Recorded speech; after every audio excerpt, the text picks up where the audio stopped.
리틀 도서관의 책 먹방에서 오늘 책 맛보기 할 책은 박경리의 토지입니다. 박경리 토지에 대해 책 맛보기로 결정한 것은 팬덤싱어에서 흥타령을 들으면서부터입니다. 흥타령을 들으니 우리나라의 정서인 한과 어우러진 흥의 선율이 조화롭게 어우러져 편곡되었더군요. 흥타령을 불렀던 젊은 친구들 라비던스에게서 한국의 저력과 국력이 느껴졌습니다. 흐뭇하고 뿌듯하고 고마웠습니다. 그러면서 박경리 토지를 읽을 때 흠씬 취했던 한국의 아름다움이 절로 떠올랐습니다. 제가 읽은 토지는 맨 처음 완간으로 나왔던 16권으로 된 솔 출판사에서 나온 것입니다. 1969년부터 25년간에 걸쳐 쓴 소설이다 보니 일제강점기를 겪은 아버지가 청년 시절에 읽었던 소설을 그 딸이 젊은이가 되어 읽게 된 그런 소설입니다. 아버지께서 저의 독후감을 읽어보시고는 만면에 미소 지으며 공감해 주셨죠. 아버지도 그립고 박경리도 그립고 토지의 등장인물들도 그리우니 이제 책 맛보기를 시작해 보겠습니다. 그 전에 미리 말씀드려야 할 게 있습니다. 이번에 하는 책 맛보기는 비판적 읽기가 전혀 개입할 수가 없었습니다. 박경리 토지에 대한 저의 예찬론 일색이라는 점을 미리 고백합니다. 박경리가 졸업한 여고를 저 역시 다녔습니다. 그러다 보니 소설 토지에 나오는 사투리의 미묘한 뉘앙스까지 감지할 수 있었습니다. 그러기에 실로 그 영혼의 울림은 컸을 수밖에 없었습니다. 몰입과 감동을 준 토지는 저에게 숭고한 책이 되고 말았습니다. 이후 소설 토지는 당연히 저의 삶과 사유에 영향을 끼치게 되었습니다. 그 첫째는 소설 토지가 저로 하여금 마당 있는 집을 원하는 남편의 결단을 따르도록 하는 데 기여를 했습니다. 그래서 햇볕이 드는 정남향 아파트를 두고 마당 있는 집으로 이사를 오게 되었습니다. 그리고 이렇게 작은 도서관을 만들어 코로나 사태가 일어나기 전까지 아이들과 함께 책 읽고 글 쓰면서 하하호호 즐거운 일상을 누렸습니다. 둘째는 소설 토지에서 펼치는 한국미에 대한 감수성과 통찰력에 그저 놀랐습니다. 한국 사람이면서도 한국과 한국인의 원형을 잃고 살았던 저였습니다. 박경리는 중국을 합리주의, 일본을 공리주의를 추구하는 나라로 보았습니다. 그에 반해 우리나라는 현실에 기반한 우주적 신비주의를 속성으로 가진 나라로서 진실에 대한 사색과 추구가 항상 작동되는 나라로 보았습니다. 그 문화유전자 밈이 내 속에 아직 남아있는지 되살릴 수 있을지는 모르겠지만 적어도 항상 염두하며 살아갈 수 있도록 소설 토지에다가 남겨놓은 것이 고마웠습니다. 팬덤싱어에서 흥타령을 들으며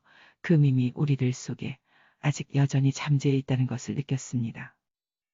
셋째는 치우침 없는 균형 잡힌 사유를 배웠습니다. 소설 토지에는 시소를 타는 듯한 열띤 토론 부분이 많습니다. 그런 부분을 읽으면서 저의 치우침을 성찰했습니다. 진보로부터도 보수로부터도 자유로웠던 박경리는 최고의 정치도 예술이다라며 정치를 비하하지만은 않았습니다. 한편 박경리는 기술자도 예술가라고 했습니다. 생계를 위해 기술을 부리며 살지만 오로지 돈만을 따라다니지는 않는 도도한 자부심을 가진 기술자를 예술가라고 했을 겁니다. 남은 여생 동안 일상이 예술이기를 감히 소망하면서 유튜브의 놀이터에서 잘 놀 수 있는 기술을 하나씩 터득해 갔으면 좋겠습니다. 이제 진짜 박경리의 토지 책 맛보기 속으로 들어가 보겠습니다.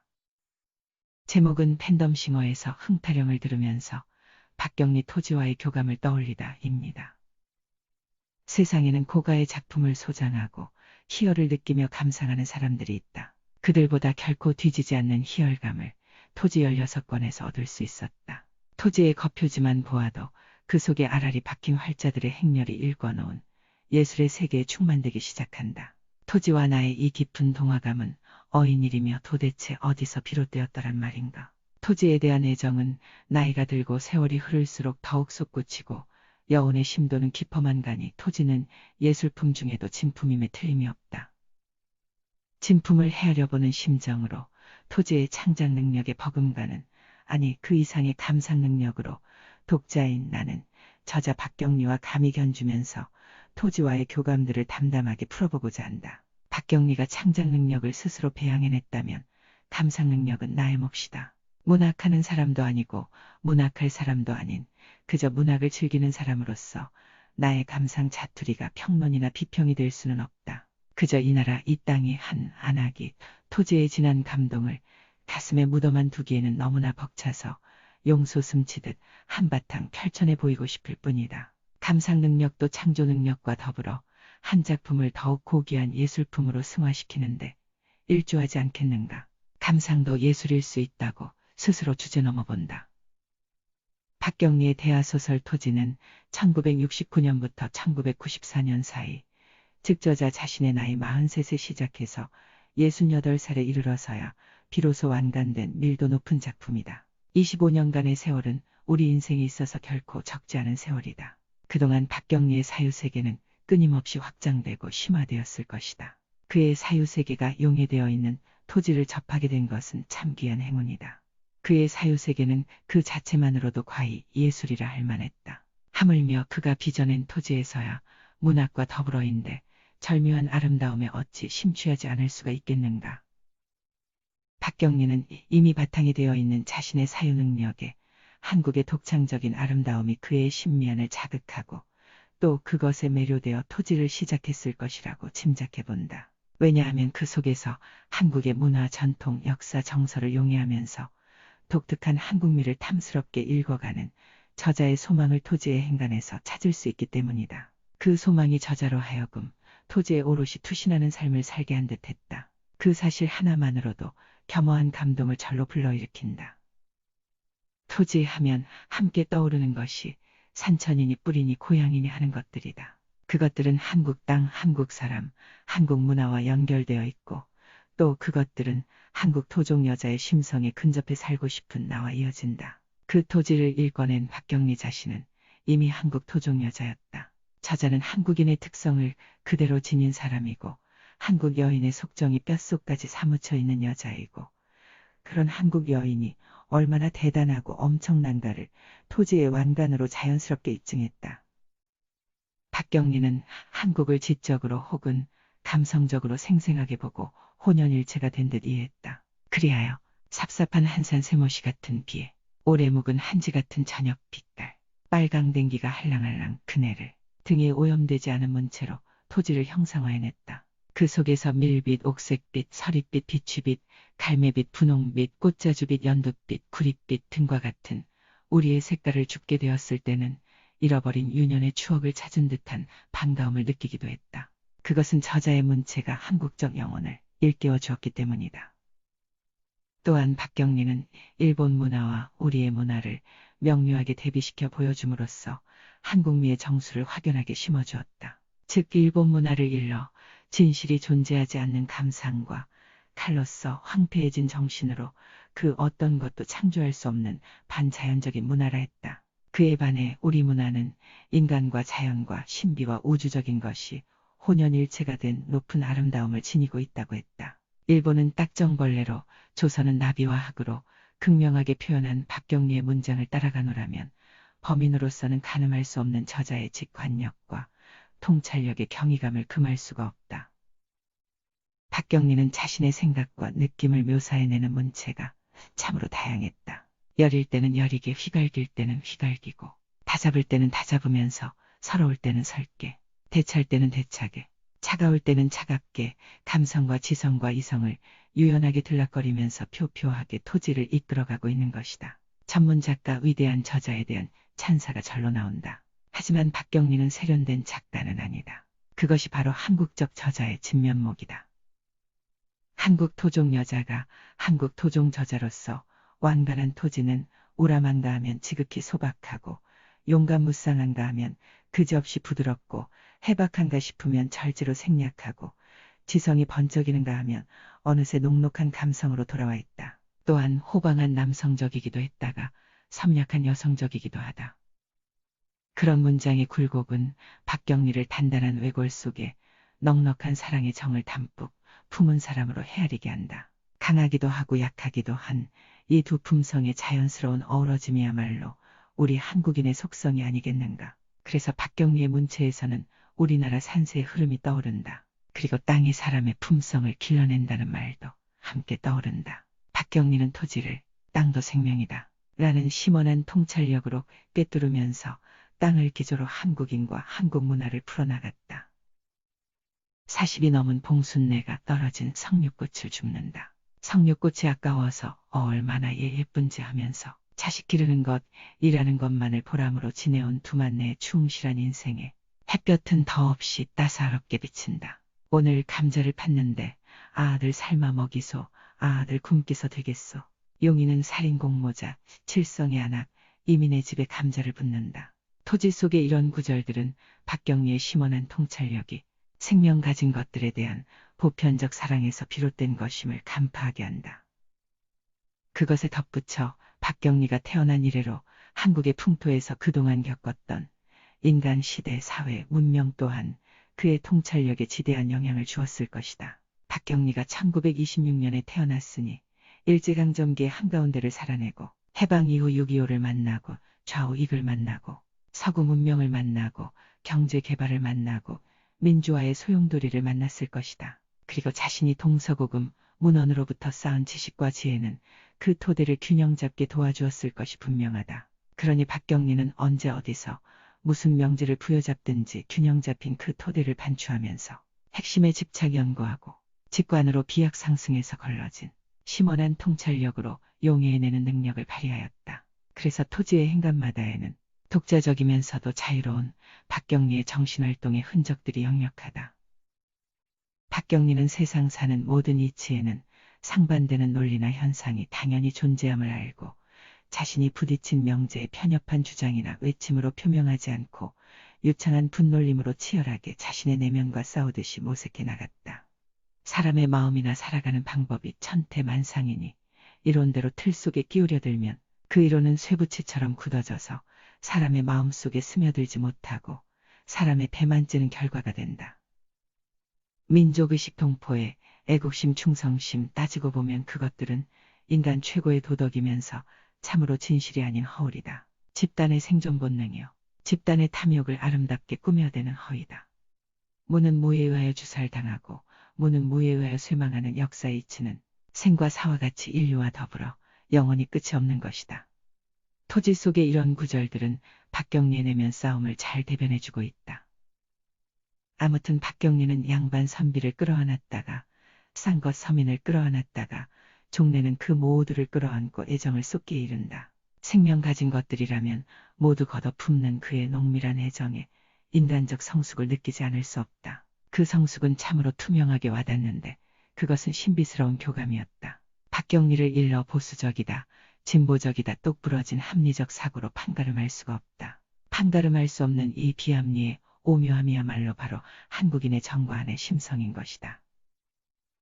토지에서 박경리는 동학이나 임시정부 활동 같은 굵직한 사건을 진지하게 모색도 하고 양반의 살림살이 세간부터 서민의 그것까지 우리네 일상사에도 애정을 갖는다. 그 모두에 통달하고 그 모두를 혼합하고 정돈하면서 폭넓게 펼쳐내고 있다. 그러나 온 힘을 다해 애를 써도 도저히 정돈되지 않는 것에는 억지나 잔재주를 부려 해결하려 들지 않고 그냥 그대로 두었다. 인간적인 아량이고 지혜였다. 그런 것에서 박경리의 옹졸하지 않고 훤히 튄 인간적 면모를 느낄 수 있다.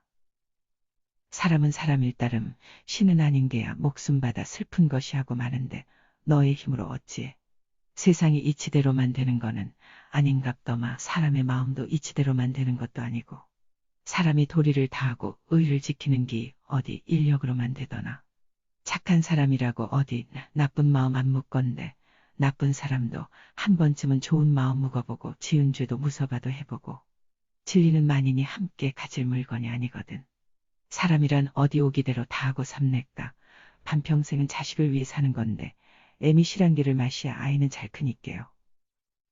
핏줄에 불가사의한 힘의 신비로움을 천지 만물의 생명이 움직이는 근본으로 보는 정의 문화로 삶의 본질에 대한 원력이랄 수 있는 슬픔과 외로움을 한의 문화로 승화시켜 삭힌 것이 우리네 심도 높은 정신 문화의 아름다움인 것을 이미 박경리는 포착하고 있었던 것이다. 그러면서 한이 있는 삶이 한없는 삶이고 한없이 산 것이 한이 될 수 있고 한은 곧 희망이라는 깨우침을 던지면서 우리 모두의 삶을 한 차원 높은 삶으로 격상시켜준다.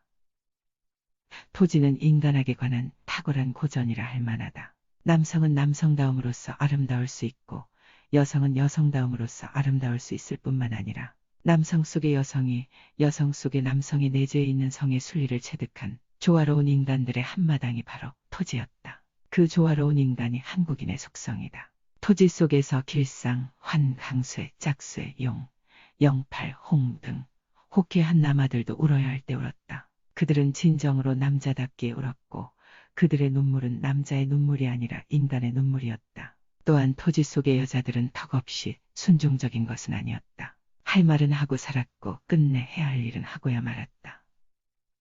천이라배가 남의 논이사 어째 되든지 물꼬를 틀어나가는 기라. 그러면 나는 살제에게 따라 나가서 트놓은 물꼬를 막아내라. 아무리 가장이 하늘걷다 하지만은 옳지 못할 때는 여자가 막아주어야 하는 기라.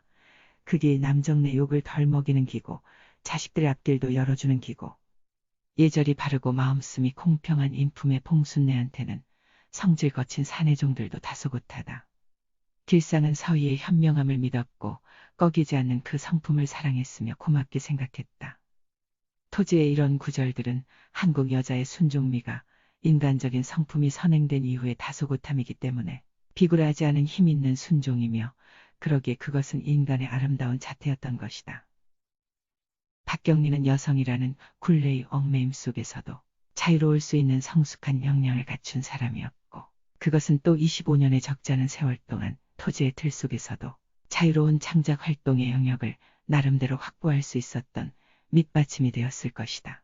그 성숙한 역량은 토지를 여류문학의 범주를 벗어나게 하는데 기여했을 뿐만 아니라 서구에서 입수의 시류를 타고 있는 페미니즘으로 무장하지 않아도 여자 박경리를 인간 저자로서 충분히 돋보이게 해주었다.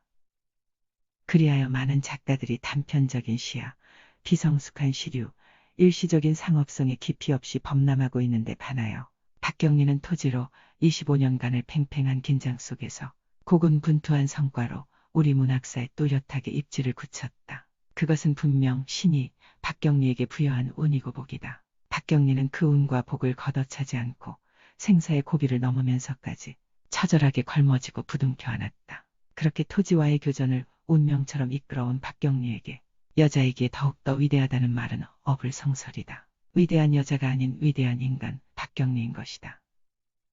박경리가 그려낸 토지 속의 인간들은 큰 인물이든 미미한 인물이든 도덕적으로 악인이든 선인이든 유식한 사람이든 무식한 사람이든 한결같이 작가로부터 사랑받은 흔적으로 생생하다. 이 땅에 태어난 생명이면 모두가 다 생생할 수 있다는 그것이 바로 토지가 가진 강력한 아름다움이다. 한 인물 한 인물에 대한 묘사가 너무나 선명해서 저절로 가슴에 각인되고 영원히 잃어버리지 않을 것 같은 이해감은 문화예술이 주는 신비로운 경험이다.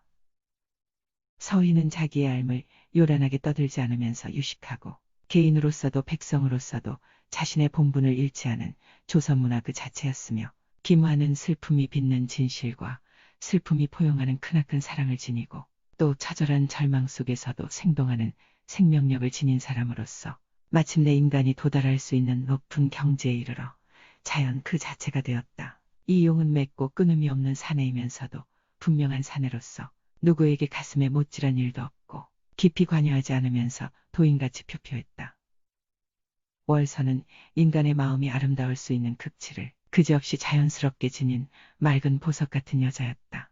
주갑은 인간적인 요소를 다 갖췄으면서도 전혀 위대하지 않고 순진무구한 우리 민족의 아름다움을 대변했으며 길상은 나이가 들어서도 소년의 면모를 잃지 않으며 혁명가이면서도 예술가의 모습을 간직했고 윤씨 부인은 진정한 권위가 무엇인 줄 알았으며 공노인은 상민의 매력을 담뿍 지닌 사람이었다.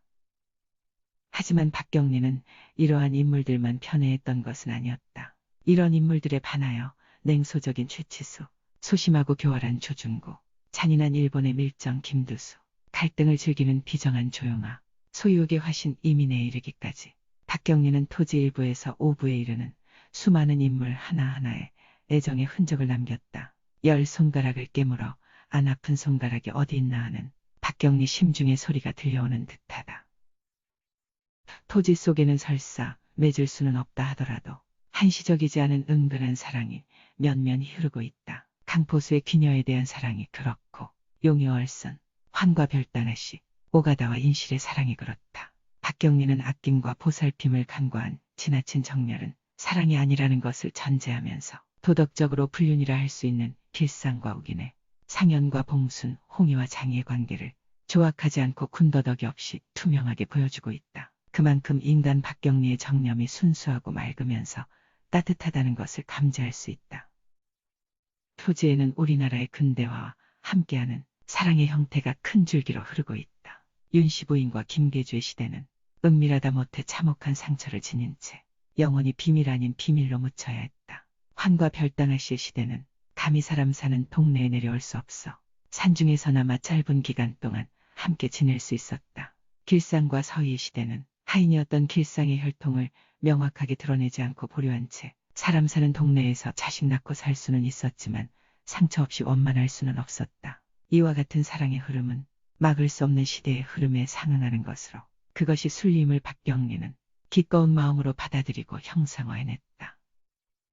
하지만 어머니의 신분이 각각 백정과 기생인 영광과 양현의 사랑은 아무리 고통을 무릅쓰고라도 끝끝내 이루어질 수 없도록 했다. 영광과 양현 시대에 여전히 잔존하고 있었던 무시받고 있던 계층을 있는 그대로 드러낸 것일까? 아니면 계층을 해체하고 싶은 저자의 소망이 투영된 것일까? 백정과 기생의 후손끼리 유유상종하지 말고 각자 더 나은 짝을 찾아보라는 진화론적 배려로 해석하고 나니 그들에 대한 안쓰러움과 함께 쓸 박경리의 무한한 모성이 느껴져 가슴이 뭉클하다. 시대는 멈추지 않고 흐르고 있으니 언젠가는 상처 입은 영혼들끼리도 화해로운 사랑으로 화합할 수 있는 그런 세상을 향하여 역사는 흐르고 있으리라 희망을 가져본다. 토지는 책맛에 젖었다가도 툭툭 털고 일어나 삶의 현장으로 생활 속으로 뛰어들도록 유도한다. 토지에는 아름다운 생활이 들어있고 그 생활로 끊임없이 유혹하기 때문이다. 이것이 토지에서 빼놓을 수 없는 매력이다. 박경리는 정석의 말을 빌려 다음과 같이 들려준다. 사람이 어떻게 살아야 옳은가를 생각하기 위해서 글을 읽는데, 그러니 글을 안 읽어도 생각을 한다면 그것으로 족하고 나머지는 생활을 위한 거야. 농사 짓는 법, 공장 짓는 법, 기계 만드는 법을 알기 위해서지 꽃과 걸을 보기 위해서는 아니다. 또한 박경리는 학문만큼 노동을 사랑한 김범석을 등장시켜 농촌의 중요성을 일깨우고 인간의 도리나 예의범절이 생활 속에 스며있는 조선 농민을 일러 무학이었지만 무식은 아니었노라면서 세계에서 가장 자존심 강한 농민이라고 말하기도 한다. 그리고 임명희의 생각 속으로 들어가 이렇게 반문하기도 한다. 배추 한 포기 깨끗이 씻어 기쁜 마음으로 김치를 담가 내 가족을 즐겁게 하여 생명이 싱싱한 나무같이 뻗어나게 한 일이 한 번이라도 있었던가. 겨울삭풍에 손끝이 시리지 않게 장갑 한 켤레 만든 일이 있었던가. 박경리는 생활은 사랑이고 사랑은 곧 창조 능력과 연결되며 인간의 생명이 생명이기 위해서는 창조 능력이 있어야 한다는 것이다. 온 우주와 미물이 창조에 동참하는데 하물며 인간임에야 토지에는 조촐한 행복에 겨워 영팔과 판술래, 공노인과 방시, 두 늙은 내외가 콩당콩당 주고받는 말씨름이 정답고 천일내 석인의 야문에 세 늙은 사람이 오랜만에 옛날로 돌아온 것 같이 신명을 내가며 정성을 다하여 음식을 만들면서 마치 소꿉놀이 하는 것 같다고 좋아라 하는 장면이 있다. 박경리는 그것을 생활이 살아나 꽃이 피는 것 같다는 표현을 하고 있다. 토지의 그 어떤 부분보다도 감동의 극치로 가슴이 뭉클한 것은 이렇게 바로 생활이 구체적으로 드러나 있는 것이다. 그리하여 토지는 책이면서도 참 인간적이어서 언제든 기대서 등을 비비고 쉴 수 있는 쉼터인 것이다. 박경리는 활자에 묻혀 사는 작가이면서도 생활이란 그 진귀한 보석을 찾아낼 줄 아는 참으로 위대한 저자이다. 대하소설 토지 16권은 박경리의 혼과 신이 고스란히 깃든 예술품이다. 그것은 명품이고 진품이다. 그러면서 그것은 나의 민예품이기도 하다. 감히 민예품이라 하는 이유는 그것이 장인의 작품인 탓이고 한국적 성품이 자연스레 녹아있는 탓이고 나의 정신적 육체적 생활에 관여하면서 늘 함께하는 실용품인 탓이고 내 살림품으로 과용이긴 하지만 나 같은 위인도 어렵지 않게 소장할 수 있는 탓으로 민예품의 범주에 넣는 것이다. 한 가지 걸리는 게 있다면 그것은 민예품에는 작가 이름이 박혀있지 않는 것이 상례인데 토지에는 엄연히 저자 박경리가 박혀있다는 것이다. 하지만 박경리가 추상 같은 위대한 저자이기도 하지만 정 깊은 동네 어르신 같기도 하니 내 멋에 겨워 민예품이라 해도 타박을 줄 것 같지는 않다. 이 나라 백성인 한한하기 토지를 더욱 애지중지 아껴가며 살고파서 억지를 부리는 데야 박경리도 슬며 봐주며 넘어가지 않겠는가. 손때 묻은 나의 토지 16권을 아들에게 영원히 우리의 고전으로 물려줄 것이다. 토지는 진정 나의 민예품이다. 이것으로 박경리 토지에 대한 책 맛보기 시간이 끝났습니다. 오래전에 써두었던 독후감이다 보니 문체에서 세월의 흔적이 그대로 드러나 보이기도 했습니다. 그래서 간혹 어색한 곳도 없잖아 눈에 띄었습니다. 그뿐만 아니라 처음부터 끝까지 만연체 투성이로 일관되게 흥분되어 있는 저의 글을 보면서 당시 얼마나 들뜬 마음으로 토지 속에 깊이 빠져 살았는지도 알게 되었습니다. 할 말이 많아서 수다가 저절로 늘어날 수밖에 없었나 봅니다. 토지는 제가 가장 사랑하는 책입니다. 그러다 보니 콩깍지가 씌어 비판적 읽기가 제대로 되지 못한 점을 시인하면서 이만 마치기로 합니다.